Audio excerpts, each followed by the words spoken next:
Nathan Judah. I'm here with Wolves reporter Tim Spiers. Tim, the good news is Wolves got their first league win in nearly 2 months. The bad news, I guess, is the rest of it. Nice summary. Pretty much, right? Yeah, that's the match report right there. I mean, what an afternoon that was, honestly. I mean, how Rotherham, the worst team in the division, one of the worst teams seen in this division for years, haven't claimed a point. Their second away point of the season. How they haven't, I don't know. I mean, that you've gone off to speak to the fans in the 93rd minute, and how I forget his name, forgive me, but the Rotherham player, how he skied it from 6 yards, free volley from 6 yards, literally. I mean, the scenes were remarkable. The Rotherham bench were all on the floor. On the floor, literally, yeah. Literally dropped to the players all on the floor. I mean, Wolves had it in the corner 2 minutes earlier. So galling against Rotherham, a team with minus 49 goal difference. Wow. And Wolves are keeping it in the corner at 1-0. They're getting directed to put it in the corner. Don't put it in play. I mean, it just shows desperation. And then they conceded a goal kick. Lambert absolutely doing his nut, throwing stuff all over the place, and lo and behold, 2 minutes later they should equalise. But do you know what? They had the better chances. They had two in the first half, one-on-ones. Absolutely, should have been the leading goal. It wasn't as if it was a right back who found himself in that position. It was their leading scorer, 10 league goals. I wish we had a striker who scored 10 league goals, and he's missed them both. It was so sloppy. I mean, the first one was Sace, gave the ball away. The second one was Price, gave the ball away, and literally then the striker's onto it, beats Williamson for pace, in behind, bash, should have scored, should have been 2-0 by the time Wolves had the penalty. Then they missed a bloody penalty. Yeah. You back Costa to score that, and you just think it's going to be one of those days. And then the first moment of quality in the whole game, just before half time, Marshall slips Lyman in, lovely ball, lovely finish, 1-0. You think, right, that's great, perfect time to score, let's kick on second half. Absolutely. And make this comfortable. But they came out sluggish, they were slow. Just dead. The whole performance was hesitant. And as Lambert said, it's the worst they've played in months. It's probably the worst they've played since he's been here, ironically. It's just, we've been saying for weeks now how well they've been playing and not winning. They've been having more possession, more shots than the opposition, and they've been losing. So, irony of ironies, they played terrible and win today. They've talked a lot about, the luck going against them in plenty of games, and here, there and everywhere. Could have had a points there, points here. Well, they got lucky today, so they can't keep on complaining about that, because any other team today, and they would have lost. They wouldn't even got a point and lost. Yeah, absolutely. Anyone. Rotherham are 17 points adrift at the bottom of the league. If Wolves play like that every week from now between the end of the season, they'll be relegated. Yeah. Because better teams will punish them. So what was it? Were they just scared stiff? Were they just nervous? I mean, obviously it was a huge game for them, but at the same time, the 11 players that Paul Lambert puts out, they've got to do better than that, surely. They looked frightened, they looked inhibited, they weren't playing their natural game, they weren't passing it, they were really slow in possession, they were laboured.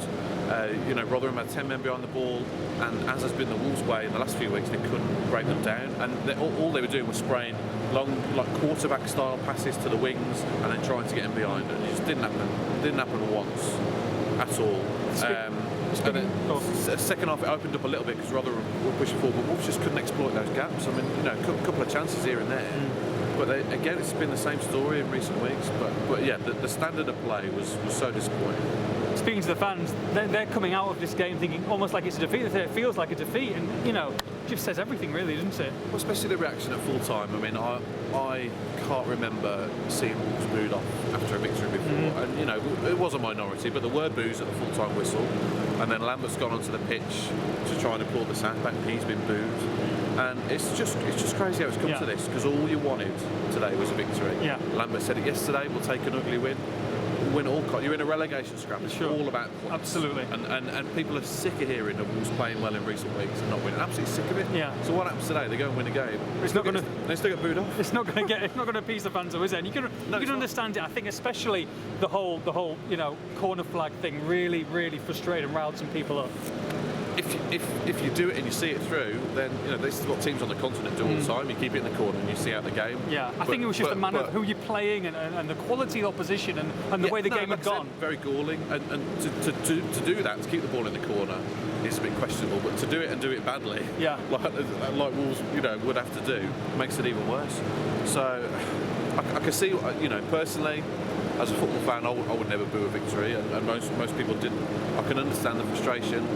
But it is, you know, It's still a massive 3 points. It was all about the and huge it's 3 huge points today. for the team and Paul Lambert. And for Paul Lambert, I'll tell you what, if that goal goes in in the goodness 93rd minute, you know, well, we don't know what's going to happen, but we could look back in months' time, or the way things have gone this season, or a year or two's time, and say, you know, that was the moment that saved his job. Yeah. Because he'd be turning his phone off tonight if that happened, I guarantee you that. I haven't got the impression that Wolves are about to hit the panic button, but the clamour for him to go would have really grown if they hadn't won today. Oh, it would have been absolutely toxic. That's a really pivotal. Well, it's toxic after they've won, so it would have been even worse if they hadn't won. So yeah, crucial moment.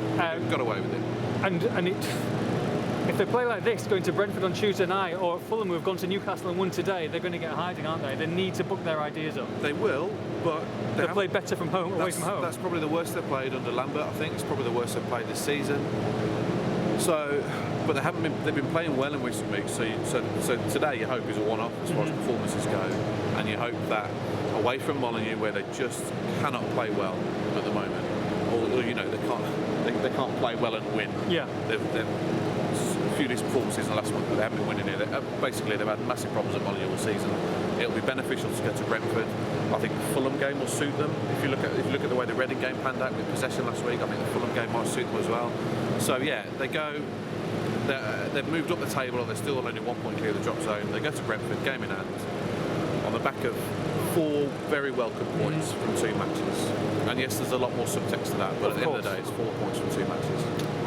Wolves 1, Rotherham 0. For the post-match reaction on this one, make sure you log on to expressandstar.com.